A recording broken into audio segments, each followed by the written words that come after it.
மக்கள் அனைவருக்கும் வணக்கம். ரஜினி சார் ஒரு வாரத்துக்கு முன்னாடி ஒரு முக்கியமான விஷயம் ஒன்று பேசியிருந்தார். அது எங்கே அப்படின்னா, கலைஞர் நூல் வெளியீட்டு விழா ஏவா வேலு அவர்கள், அமைச்சர் ஏவா வேலு அவர்கள் ஒரு நூல் வெளியீட்டு விழா ஒன்று நடத்தினார். அந்த நூல் வெளியீட்டு விழாவில் ரஜினி அவர்கள் பேசும்போது குறிப்பிட்டு சில முக்கியமான விஷயங்கள் பேசியிருந்தார். அந்த குறிப்பிட்ட விஷயம் தற்போதைய அரசியல் களத்தில் தீயா பத்து எரியுது. அதை தான் அதிமுகவும் தன்னுடைய மேடைகளில் பேசுகிறாங்க. அதுதான் திமுகவுடைய உட்கட்சி அரசியல பத்து எரியக்கூடிய விஷயமா இருக்குது. பத்தை வச்சுட்டு பரட்டை அப்படின்னு ஒரு பழைய டைலாக் ஒன்று இருக்கும் இல்லையா, அதே மாதிரி. ஏன்னா அந்த அளவுக்கு திமுக உட்கட்சியில தீயா பத்து எரியுது. அது ஒரு வாரம் ஆனதுக்கு அப்புறமும் பத்து எரிஞ்சு பெருசா வளருதே ஒழிய அது குறைஞ்ச பாடில்லை. அந்த நூல் வெளியீட்டு விழாவில் ரொம்ப எல்லாரும் ரசிக்கும் விதமாக தான் ரஜினி அவர்கள் என்ன சொல்றாருன்னா, இந்த பழைய ஸ்டூடெண்ட்ஸை டீச்சர்ஸ் சமாளிக்கிறது இல்லையா, அது ரொம்ப கஷ்டம். புது ஸ்டூடெண்ட்ஸ்னால் பிரச்சனையே கிடையாது.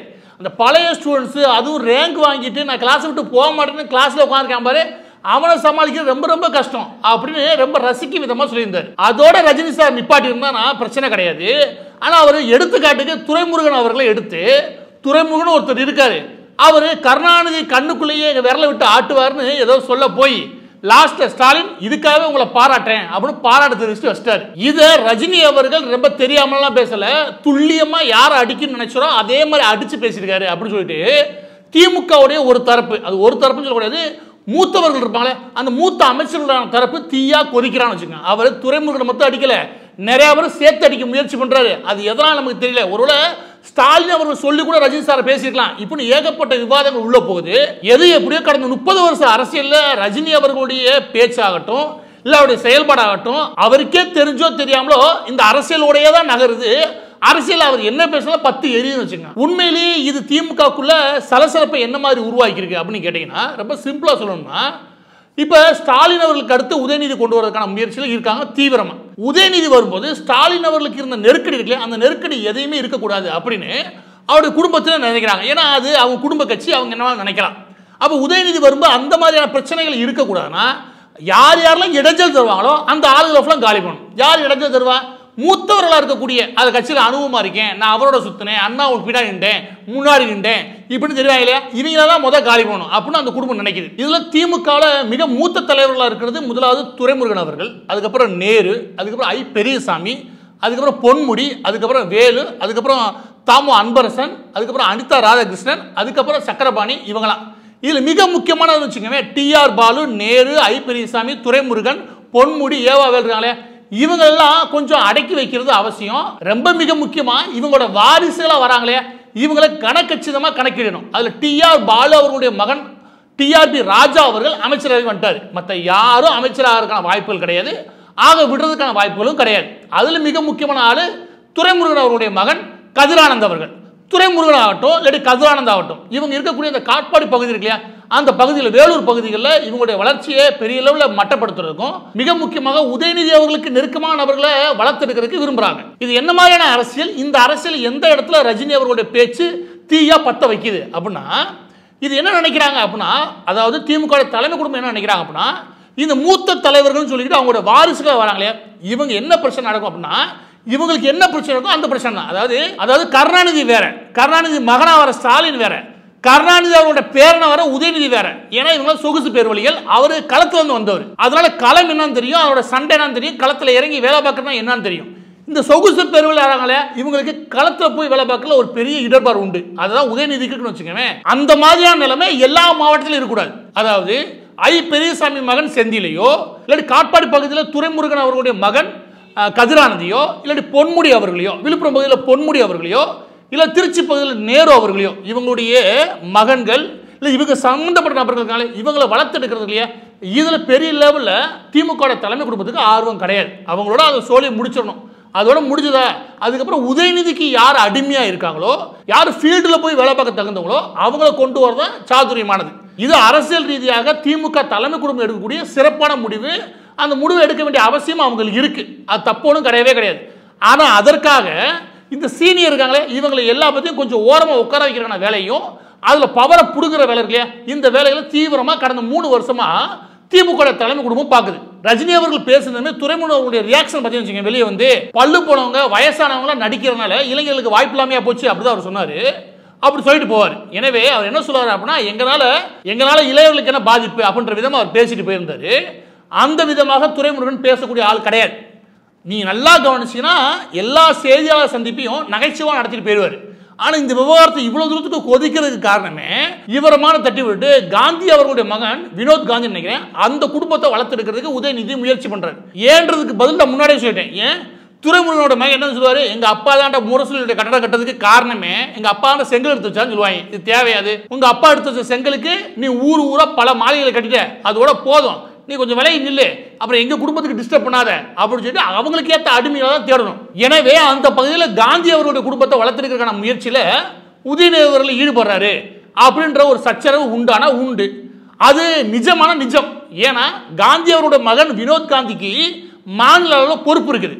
ஆனால் துரைமுருகன் அவருடைய மகன் இருக்கார்ல கதிரானந்த், அவருக்கு மாநில அளவில் கட்சி பொறுப்பே கிடையாது. அவர் எம்பி ஓகே, ஆனால் கட்சி பொறுப்பே அவர் கிடையவே கிடையாது. எனவே கட்சி ரீதியாக துரைமுருகனுக்கு அடுத்து யாருக்கு முக்கியத்துவம் கொடுக்கலான்றதுல தீவிரமாக இருக்காங்க. யாரு? திமுக தலைமை குடும்பமான கருணாநிதி குடும்பம். இதுதான் காரணம் துரைமுருகன் அவர்கள் ரஜினி சொன்ன சொல்லுக்கு கோபம் மாறுதுக்கு. அதுக்கப்புறம் அவருக்கு ஒரு ஃபோன் கால் வந்திருக்குது அப்படின்னு செய்தி எதுவும் வச்சுக்கோங்க. யாருக்கு? துரைமுருகனுக்கு. இதுக்கு நீங்கள் தேவையில்லாம பேசி தீங்க, எதுக்கு ரஜினி அவர்கள் நீங்கள் எதிர்த்து பேசுறீங்க, அவர் விளையாட்டை சொன்னதை போய் நீங்கள் எதுக்கு சீரியஸ் எடுக்கிறீங்க, உடனே நீங்கள் மன்னிப்பு கேளுங்கன்னு சொல்ல அவர் மன்னிப்பு கேட்டு செய்தியாளர் சந்திக்கும் போது இது பகையாக மாற்றாதீங்கன்னு ஏறக்குறைய சொல்லிட்டு போயிட்டார். எனவே திமுக தலைமை குடும்பம் என்ன சொல்ல வருது, ரஜினி அவர்களுடைய இந்த பேச்சை வச்சு தெல்ல தெளிவாக ஒரு செய்தின்னு சொல்லுது. என்னது? நீ மன்னிப்பு கேளு, நாங்கள் அப்படி தானே போகிறோம்னு. இப்படி ரஜினி அவர்கள் ஏதோ ஒன்று யதார்த்தமாக பேச போய் அது காட்பாடி வளஜாபாட்டில் ஆரம்பிச்சு தூத்துக்குடியில் பிடிச்சி திண்டுக்கல் பழனி வரைக்கும் எல்லா பக்கமும் திமுக பற்ற வச்சு நெருப்பு மாதிரி பரவிக்கு இருக்குது. இது பரவருக்கு ரஜினி அவர்கள் காரணம் கிடையாது. இது தீ மாதிரி பரவருக்கு முக்கிய காரணமே இது அடுத்து வந்த ஸ்டாலின் இருக்கார் பாருங்க, அவர் கொஞ்சம் சாதுரியமாக பேசினா இது தீயா பரவி இருக்காது. அது தீயா பரவதுக்கு காரணம் ஸ்டாலின் அவர்கள் பேசலாம். அது என்ன அப்படின்னா, இதுவே ஸ்டாலின் அவர்கள் இல்லாமல் கருணாநிதி இருந்தால் வச்சுக்கோங்க, அந்த இடத்துல துரைமுருகன் அவர்களுடைய மனநிலை என்ன, கடந்த காலங்களில் அவர் எப்படி கோபமாக இருக்காரு, அதற்கேற்ற அவர் சரி கட்டுறதுக்கு பேசியிருப்பார். இவர் போய் யாரு? ஸ்டாலின். அது அனைத்தும் எனக்கு நல்லா புரியும், தமிழ் தேவையப்ப அது அனைத்தும் எனக்கு நல்லா புரியுது, பயப்பட வேண்டாம், எதுலையும் நான் தப்பு இழைச்சிட மாட்டேன், எல்லாத்துலையும் உஷாரா இருப்பேன். இது தேவையா? இது தேவையா? நீ உஷாரா இருங்க, பயப்படாம இருங்க. இதெல்லாம் அந்த மேடையில் பேசுறா போய் எல்லா சீனியர் ஓ ரஜினி பேசுறதுக்கு இவர் அர்த்தம் கூட்டி இன்னும் கொஞ்சம் பேசுறாருன்னா அப்ப இவர் மனசுலயே அதே இருக்கு. ஒருவேளை ரஜினி பேசுனதை இவர் சொல்லி பேசியிருப்பாரோ இப்படி ஏகப்பட்ட விஷயத்தை கிளப்பி விட்டானுங்க.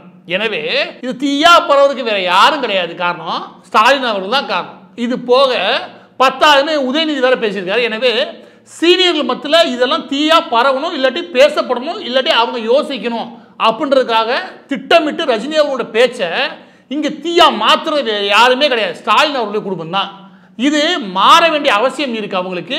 இது மாறிதான் ஆகணும், இது நடந்தே தான் தீரணும். இது அவங்களுடைய நிலைப்பாடு. இது எல்லா மாவட்டத்திலும் இருக்கக்கூடிய திமுகவுடைய கிளை அமைப்புகள் இருக்கு இல்லையா, அந்த அமைப்புகள் வரைக்கும் நல்லா தெளிவா தெரியுது. எடுத்துக்காட்டுக்கு இதே துரைமுருகன் அவர்களுடைய தொகுதியில அந்த பகுதியிலுடைய வளஜாப்பேட்டையுடைய நகர செயலாளருடைய பதவியை புடுங்குறாங்க. இந்த நகர செயலாளருடைய பதவியை புடுங்குறாங்க இல்லையா, அந்த நபர் மூத்த தலைவர் வச்சுக்கோங்க, ஒரு 60 வயசுக்கு மேற்பட்டவர். அந்த நபருக்கு அந்த திமுக மட்டும் சும்மா, அது பாரம்பரியமான திமுக குடும்பம், அது 32 வருஷத்துக்கு மேலே திமுக இருக்காரு. அவங்க அப்பாவும் திமுக இருந்தவர், அண்ணா பின்னாடி தெரிஞ்சவர், 70 நாளுக்கு மேலே ஜெயிலுக்கு போனவர். இந்த மாதிரி வரலாறு இருக்குது. இந்த மாதிரி வரலாறு இருந்துச்சா அவனை முதல் காலி பண்ணு. எப்படி? இந்த மாதிரி எவனா வரலாறோட வந்தானா அவனை தான் முதல் காலி பண்ணணும். இப்போதைக்கு உதயநிதி அவர்களுடைய டீமுக்கு இதுதான் வேலைன்னு வச்சுக்கோங்க. இது எதெல்லாம் நடக்குன்னா, உதயநிதி அவர்களுக்கு புதிய டீம் ஒன்று ரெடி ஆகணும். அந்த டீம் உதயநிதிக்கு அடிமையாக இருக்கணுமே ஒழிய இந்த கட்சியுடைய பாரம்பரியம் கீரம்பரியம் பேச வேண்டிய அவசியம் கிடையாது. அந்த கட்சியில உதயநிதி தான் ராஜா, அந்த ராஜாவுக்கு நாங்கள் தீவிரமா அடிமை வேலை பார்ப்போம் அப்படின்ற மனநிலையோட யார் இருக்காலோ அவங்கள மட்டும் எடுத்துக்க விரும்புகிறோம். இதுதான் அந்த கட்சியுடைய தலைமை குடும்பத்தினுடைய முடிவு. அப்படி பார்க்கும்போது இறுதியாக நமக்கு கிடைக்கக்கூடிய விஷயங்கள் என்ன அப்படின்னா, ரஜினி அவர்களுடைய பேச்சை தீயா மாற்றி பரவ விட்டு இதன் வழியாக யார் யாரெல்லாம் முடிவுக்கு கொண்டு வர விரும்புகிறாங்க, அதாவது திமுகவுடைய அரசியலிருந்து ரிட்டையர் ஆகிறோம் அப்படின்னு யார் யாரை நினைக்கிறாங்க அப்படின்னா, நேரு அவர்களுடைய குடும்பத்தையே ஏற்கனவே அதில் அவங்களுடைய மகன்களுக்கு எம்எல்ஏ சீட் வேணால் கொடுக்கலாம், ஆனால் அதுக்கு மேலே எதுவும் கிடைக்கிறதுக்கான வாய்ப்பெல்லாம் கிடையாது. ஐ பெரியசாமி, பொன்முடி அவர்கள், அதுக்கப்புறம் வேலு, அதுக்கப்புறம் தாமு அன்பரசன், இந்த நபர்கள் தான் பட்டியலில் முதல் லெவலில் இருக்காங்க. அதுக்கப்புறம் அனிதா ராதாகிருஷ்ணன், அந்த மாதிரி நபர்கள்லாம் போதும் அளவுக்கு ஆடி அடங்க போகிறான்னு வச்சுக்கோங்க. ஏன்னா அவங்களுக்கே கேஸ் நிறையா இருக்குது. அதுக்கப்புறம் ராஜகண்ணப்பன், சக்கரபாணி, இந்த வருஷத்தில் மிச்சம் இருக்கக்கூடிய காந்தி அவரோட மகனுக்கு ஓரளவுக்கு வாய்ப்புகள் உண்டு. அதுக்கப்புறம் டிஆர் பாலு, இதுதான் முதல் லிஸ்ட். அது ரெண்டாவது லிஸ்ட்ல யார் யார் இருக்கா அப்படின்னா, இந்த லிஸ்ட் ரொம்ப முக்கியமான லிஸ்ட். ரெண்டாவது லிஸ்ட் யார் யார் அப்படின்னா, அது யாருன்னா அமைச்சர் மூர்த்தி, அமைச்சர் சிவசங்கர், அமைச்சர் சேகர் பாபு, அதுக்கப்புறம் அமைச்சர் மனோ தங்கராஜ், அதுக்கப்புறம் அமைச்சர் மெய்யநாதன். இந்த லிஸ்ட்ல நீங்க சேகர் பாபு பேர் வரும்போது உங்களுக்கு புரிஞ்சுக்கணும். இந்த குரூப்லாம் யார் அப்படின்னா அவங்களுடைய பேரனுக்கு ஒரு குழந்தை பிறந்து அவனுக்கு டவுசர் தைக்கணும்னு சொன்னா கூட டெய்லர்கிட்ட ஓடி போயிட்டு வருவாங்க. ஓடிட்டு நடந்து கூட கிடையாது, ஓடி போயிட்டு வருவாங்க. அந்த அளவுக்கு விசுவாசிகள் சொல்ல நல்லா இருக்காது. அந்த அளவுக்கு அந்த கட்சியையும் அந்த குடும்பத்தையும் ஒட்டி வாழக்கூடிய ஜீவன்கள். இந்த ஜீவன்களுக்கு எந்த பிரச்சனையும் கிடையாது. ஏன்னா என்ன சொன்னாலும் அங்கே ஒட்டிக்கிட்டு தான் இருக்க போகுது. இதுல இன்னொரு குரூப் ஒன்று இருக்குது, 2 கட்டா குரூப். அது என்ன அப்படின்னா எம்ஆர்கே பன்னீர்செல்வம், KKSSR ராமச்சந்திரன், அதுக்கப்புறம் தங்கம் தென்னரசு, அதுல முத்துசாமி, ரகுபதி இவங்க எல்லாம் வந்துடும் வச்சுக்கோங்க. இந்த அமைச்சர்கள்லாம் 2 கட்டா குரூப்.